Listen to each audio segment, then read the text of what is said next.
For this next activity, we're going to look at Monet's Water Lilies again, and this time we're going to look at 3D work. Now, Monet used the same motif over and over and over again, and that's what we're doing, but turning it into 3D sometimes is a bit trickier.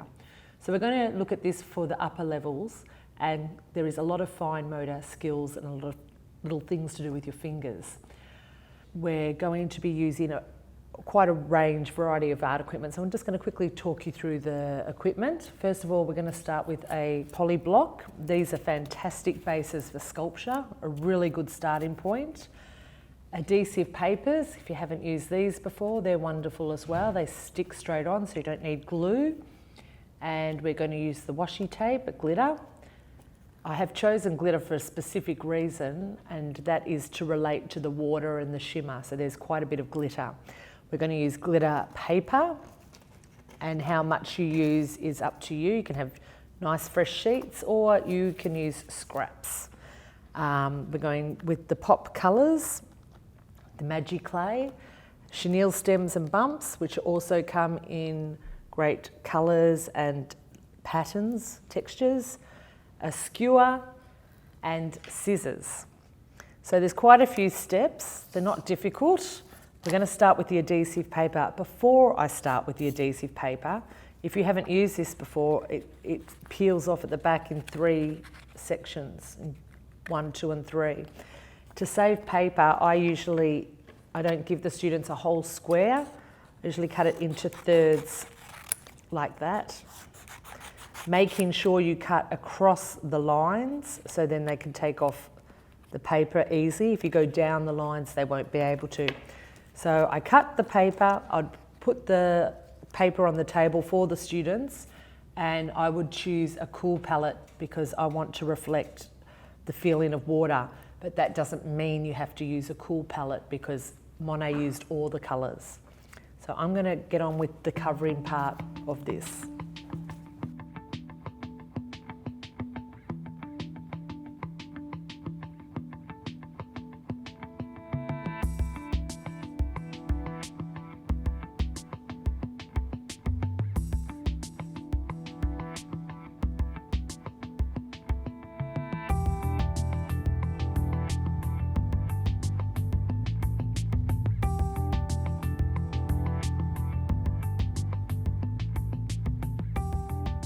So I don't want to just stick this on like that. We're going to rip and layer it over, which will give line variety, but it's also going to make it stronger because if you just overlap it a little bit, it will stick better. So when you put your colours on, make sure the next colour that you use, you overlap, and the ripping of the paper is not only sensory, but it gives it a really nice line because the straight line's a little bit harsh. That's why we're not using scissors. The jagged line is a lot softer and more organic. So I'm just going to rip and stick and overlap. So you can see the paper's coming up here. So that really needs a piece of paper to overlap.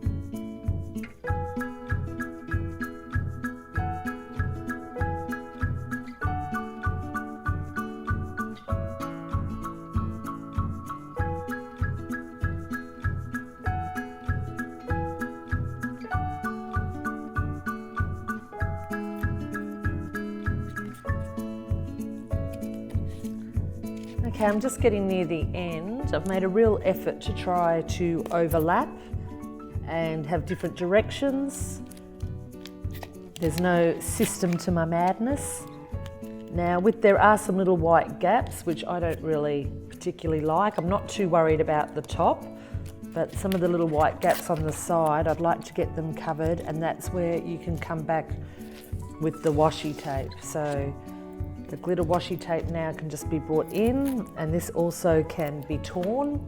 So you can tear it and just maybe a little bit over some of those white bits, or if I have a colour that's too big and it needs to be broken up, because we want it to look like water. So we want it sort of shimmery, moving. Okay, so I'm just going to put a little bit of the washi tape here and there to fill those spaces.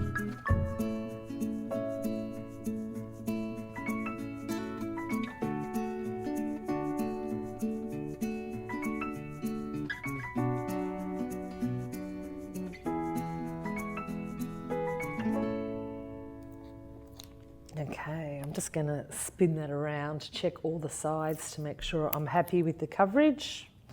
Students need to be aware that it's 3D and they don't just have a front, they have all different sides. So I'm just going to check each side. That's okay. That's good. That's good. Okay, so that bit's complete. So we've got these beautiful metallic colours and glitter playing off each other.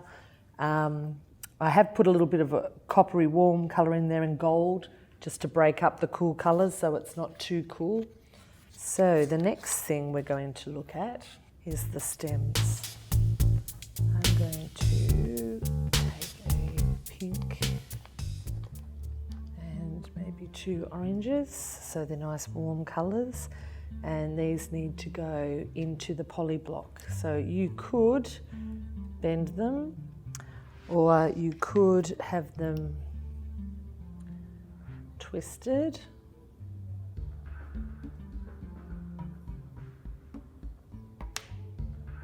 So that's however you want to have them. So to put a chenille stem into a poly block, we need the skewer.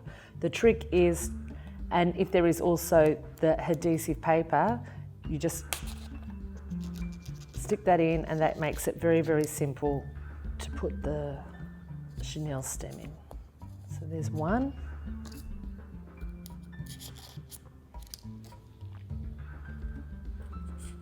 There's 2.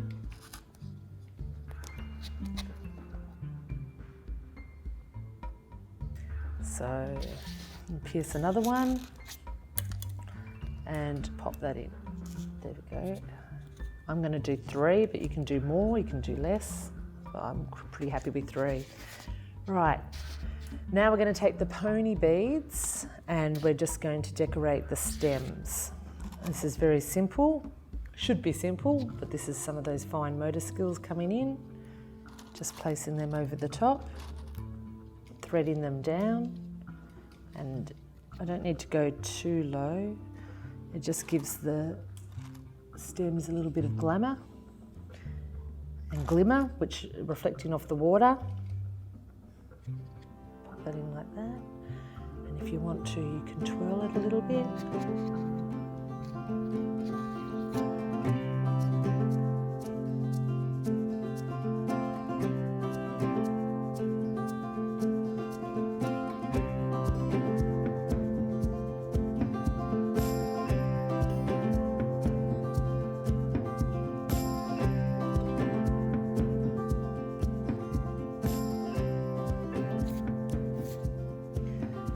Okay, so I'm pretty happy with that. So I'm just going to sort of twist them around each other, like the centre of a flower. You can have it neat, you can have them spiraled, you can have them however you like. Okay, so for the next part, we're going to use the Magic Clay, and this is where you get those sculptural words and experiences. It's sensory, plus you have the pulling, the shaping, the squeezing, the twirling, and we're looking to make some leaf shapes or petal shapes. So a teardrop, thicker up one end, finer. You might want to discuss shapes and how are they going to make those shapes.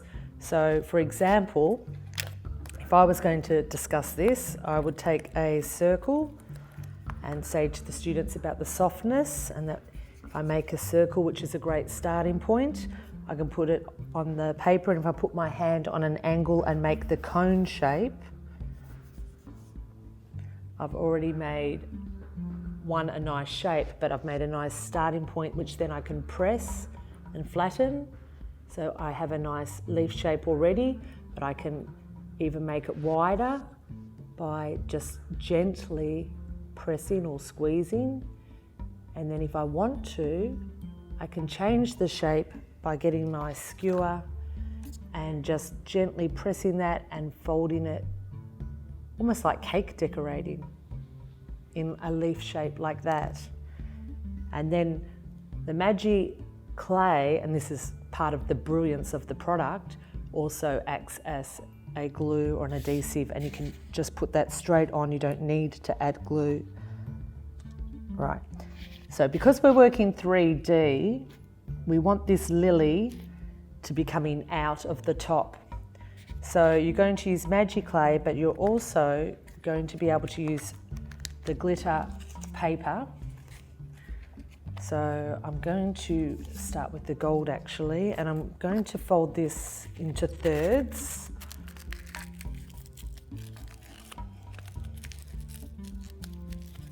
And create a leaf shape, because I want larger leaves and then smaller and then going up. So what I'm going to do is a mixture of the paper and a mixture of the Magi clay to create the flower, and that's what I'm going to do now.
Okay, so I've just put my last leaf or petal on and I've mixed the colours up. So first of all, I just want to quickly tell you how much Magi clay I used. Every petal or leaf was a little ball. They actually were smaller down the bottom and have got a little bit bigger at the top because I wanted them to flop over. So I've used 1, 2, 3, 4, 5, 6, 7, 8, 9. So that was 9 little balls that I turned into a cone and then flattened out with my fingers.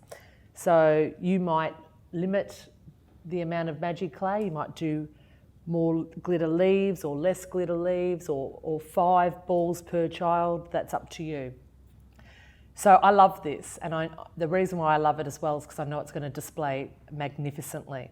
So we have all the colours at the bottom representing the water with the shimmer and the glitter. We've got the glitter paper which represents water on leaves. We've got the magic clay which in the pop colours it gives a really soft and organic feel, and then we've got the playfulness of the chenille stems and the beads which also gives it a bit of bling. Now we've got colour and we've got form, we've got collage, we've got those fine motor skills, and the students will be able to individually pull out what they want to pull out. And I think they're going to love it, and it's going to display beautifully. Because it's on this poly square, the pin will go straight through the poly square into the wall, and these will actually display as a collective across the wall. And you will get the glitter, the shimmer, and you'll have all the water lilies across the wall. It's going to look absolutely fabulous.